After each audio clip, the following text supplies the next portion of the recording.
Doutor Marcos, nós viemos aqui para o senhor explicar para a gente como que é essa doença, a leishmaniose, qual que é o tratamento dela, os exames, né, que tem que fazer. Vamos lá. A leishmaniose canina, né, como a gente sabe, é uma zoonose, né, é uma doença que é transmitida somente, mas somente através da picada do mosquito para o homem, tá? O cachorro, ele faz parte do ciclo, mas ele não é um transmissor da doença, né? Existem vários protocolos de tratamento, né? A única coisa que é proibida por lei é o uso do medicamento da linha humana, né? Agora, existem vários protocolos, vai depender de uma série de fatores. A idade, o tempo de avanço da doença, como que esse animal, o organismo se comporta, né? Se já tem um perfil renal, por exemplo, bastante já afetado. Então existem vários protocolos de tratamento, cada caso é um caso. Às vezes numa mesma família tem 2 positivos e todos os 2 são tratados de formas totalmente diferentes, individual, de animal para animal. Mas tem tratamento com sucesso e esse sucesso depende da responsabilidade do proprietário, porque é um animal que vai ter que tomar um remédiozinho para o resto da vida dele. Então sempre tem que estar indo ao veterinário, às vezes anualmente, às vezes de 6 meses, às vezes até mais, de menos curto prazo, né, com frequência no veterinário, para estar sempre olhando isso, como está evoluindo o tratamento da doença.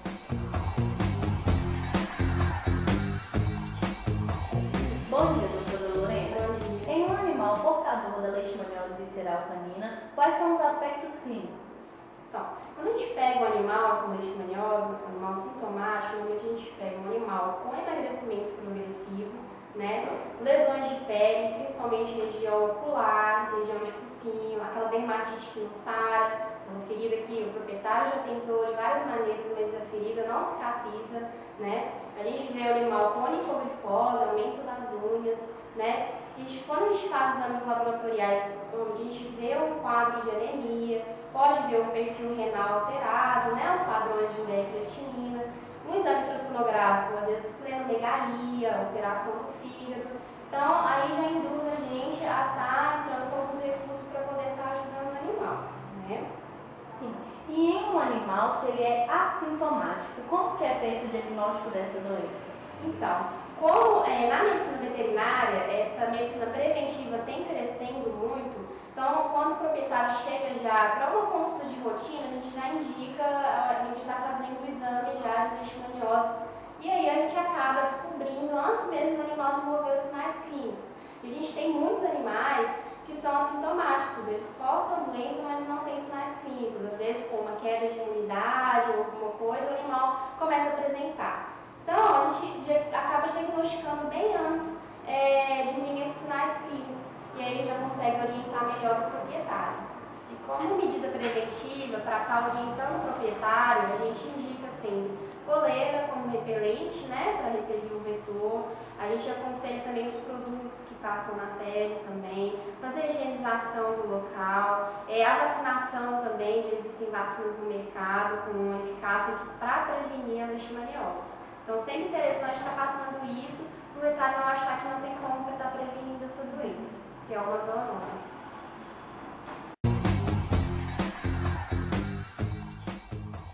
Boa tarde, estamos no laboratório cDNA com a doutora Josiane para falar sobre os diagnósticos da leishmaniose visceral. Boa tarde a todos os alunos da UniBH.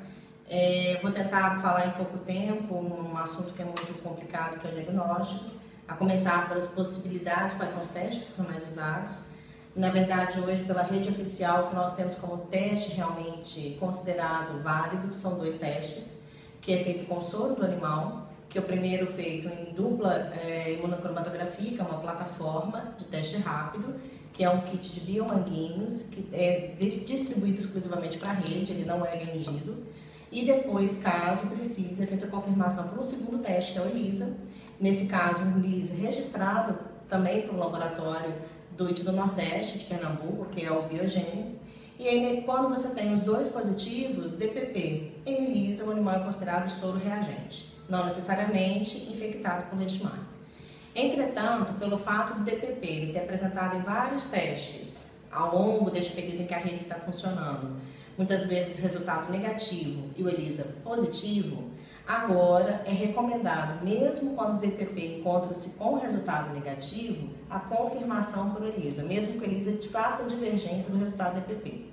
Então, quando você tem dois resultados sorológicos que não batem, independente se é DPP, ELISA ou ELISA e RIF, um animal é sempre considerado suspeito. Para ele ser considerado soro positivo, há necessidade, no mínimo, 2 testes soro-reagentes.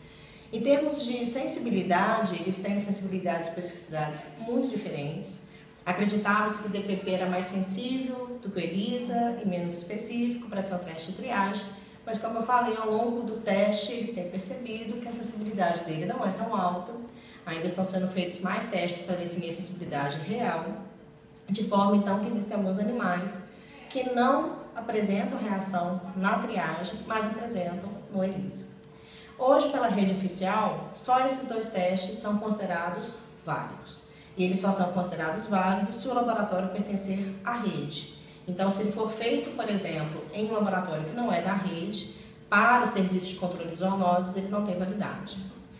Bom, agora, além disso, tem outros testes que os clínicos mantêm ainda o uso, primeiro porque por muito tempo eles foram trabalhados, e segundo porque eles são complementares e permitem a visualização de título, que é o caso da imunofluorescência indireta, que é o RIF, né, onde você então avalia o título do animal com a diluição seriada do soro, e existem também outras possibilidades, que é o caso de você avaliar a pesquisa direta da leishmania, pelo esfregaço obtido de punção de medula óssea para visualização do parasita, ou então a detecção do material genômico pela PCR, oriundo também da punção de medula óssea, mas também pode ser por linfonodos. Nesses casos, os mais indicados são o cervical superficial e o poplíteo, e também a possibilidade de avaliar a pesquisa de leishmania na pele obtida de borda de orelha pela imunistoquímica. Normalmente, o que a gente mais indica como laboratório é que não se baseie somente em um único teste. Mesmo a sorologia positiva, ela não afirma que o animal está infectado.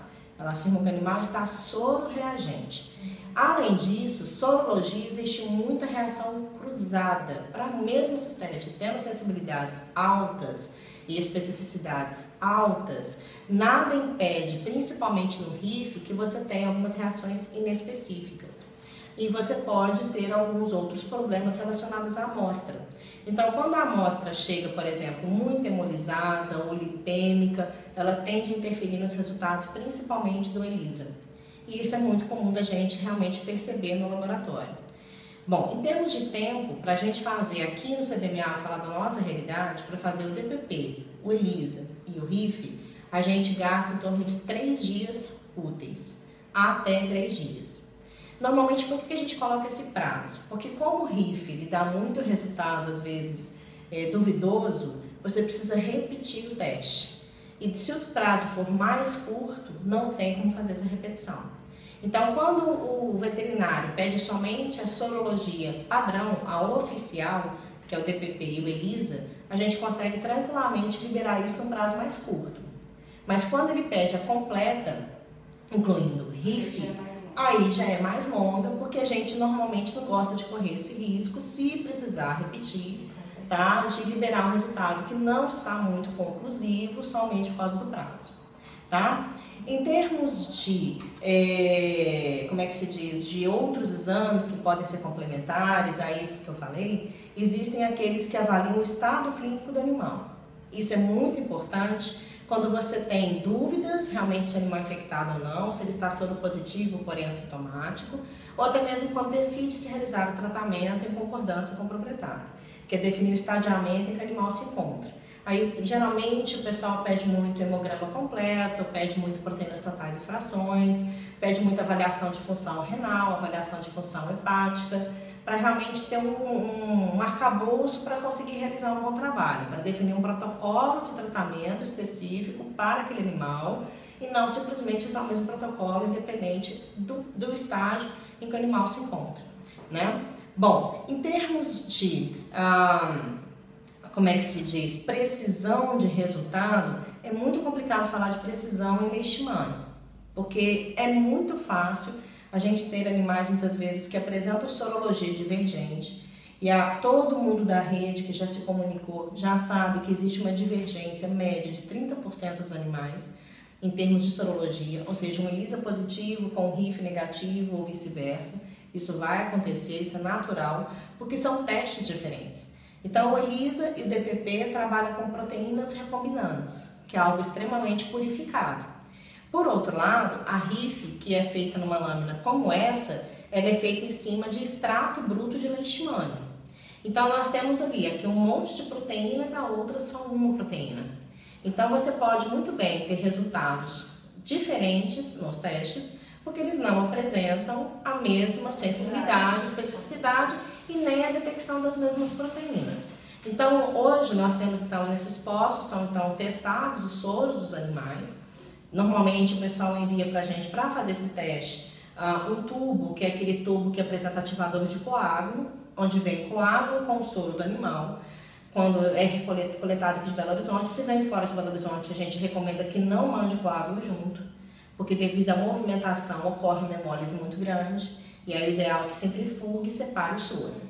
O soro, então, no laboratório, ele é primeiro alicotado, porque ele precisa ser guardado numa soroteca, no prazo de 1 a 3 meses, caso seja necessário repetir o teste. E aí, então, a leitura desse RIF, ele é feito com a diluição do soro em uma única diluição ou diluições seriadas. Mais alguma dúvida? Não, muito obrigada. Muito obrigada, agradeço a vocês, espero ter ajudado. Com certeza. Esse é o Gustavo, tá? Ele tem um cãozinho que tem leishmaniose. E ele vai falar para nós como que ele descobriu que o cãozinho estava com leishmania e qual o tratamento que ele está fazendo hoje.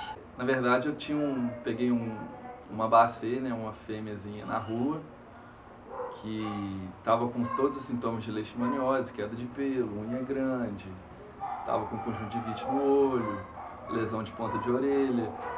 E aí eu levei no veterinário, já desconfiando que ela fosse portadora, e o exame deu positivo. A gente optou por fazer o tratamento, né? Isso já tem mais ou menos 7 anos. A gente fez as 10 primeiras sessões, né, de quimio, e depois disso ela ficou uns 5, 6 anos, depois teve uma pequena recaída, a gente tratou de novo, hoje ela está bem, e a gente sabe que todo cão que tem essa doença exige muito do proprietário, né? A gente gasta um pouco de dinheiro, vou falar que não é barato, e você tem que ter o compromisso do dono em manter sempre esse cão em condições assim de poder conviver com as pessoas, porque se trata de uma zoonose, né? Há quanto tempo que você está com esse cãozinho? Vai fazer uns 8 anos, aproximadamente. E ele convive com os outros cães da sua casa? Sim. Sim, porque a gente sabe que ele é um cão que todos os exames disponíveis, todos os testes tá controlado, as lesões, as biópsias que a gente faz de pele não detectam o parasita, então ele usa Excalibur, a gente tem todo esse controle assim para evitar que a doença se espalhe, né? Todos os cães fazem exames sempre de leishmania e nunca deram positivo.